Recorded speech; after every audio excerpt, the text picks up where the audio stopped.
اللہ ان کو جنت نصیب فرمائے. کبھی سر سے پلو نہیں سرکتا تھا.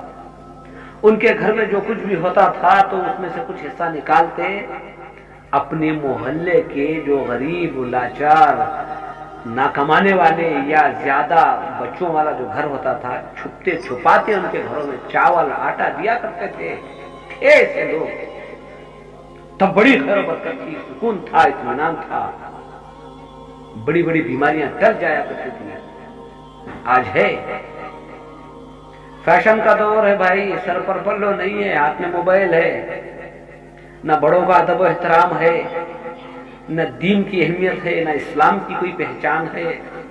ٹی وی سے, موبائل سے, خواہشات سے رشتہ جڑا ہوا ہے. آج انسانیت ختم ہو رہی ہے, محبت ختم ہو رہی ہے, خیر و برکت ختم ہو رہی ہے. انسان کے پاس سب کچھ ہوتے ہوئے بھی انسان محتاج ہے. کس کا؟ دعاؤں کا. پہلے دعاؤں کو لیا کرتے تھے لوگ, اللہ کی راہ میں دیا کرتے تھے, لوگوں کی مدد کیا کرتے تھے, لوگ دعائیں دیتے تھے. اب دعا نہیں ہے, مال زیادہ ہے, لیکن اس سے کوئی فائدہ نہیں ہونے والا ہے. جاگو,